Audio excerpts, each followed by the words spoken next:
नमस्कार, जय महाराष्ट्र मित्रांनो। आताच्या क्षणाची सर्वात मोठी ब्रेकिंग न्यूज बीडमधून समोर येत आहे। बीडमध्ये भाजप उमेदवार पंकजा मुंडे पिछाडीवर काय आहे सविस्तर अपडेट मित्रांनो जाणून घेऊया।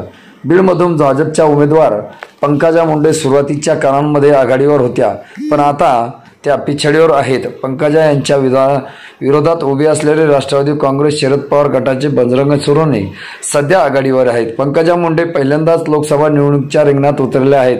यापूर्वी याच मतदारसंघातून प्रीतम मुंडे खासदार होत्या। सुरुवातीच्या काळामध्ये पंकजा मुंडे 532 मतांनी पिछाडीवर आहेत। बीड लोकसभा मतदारसंघातून प्रीतम मुंडे या खासदार आहेत, तर पंकजा मुंडे या पहिल्यांदाच लोकसभेसाठी निवडणूक लढवत आहे। 2019 मध्ये प्रीतम मुंडे या जागेवर विजयी होऊन खासदार झाल्या होत्या। त्यांना एकूण 6,78,175 मते मिळाली होती, तर राष्ट्रवादी काँग्रेसचे उमेदवार बजरंग सोनवणे यांना 2019 मध्ये 5,09,807 मतांवर समाधान मानावं लागलं होतं। प्रीतम मुंडे यांनी सोनवणे यांचा 1,68,368 मतांनी पराभव केला होता। बीड मतदारसंघ हा भाजपचा बालेकिल्ला मानला जातो। या मतदारसंघावर सुरुवातीपासूनच भाजपची मजबूत पकड आहे। भाजपचे दिवंगत नेते गोपीनाथ मुंडे यांचे बीड मतदारसंघावर वर्चस्व होते। त्यांच्या निधनानंतरही मुंडे कुटुंबाने हा मतदारसंघावर वर्चस्व कायम ठेवले।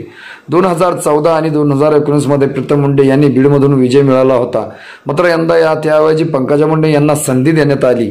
मित्रांनो, तुम्हाला काय वाटतं?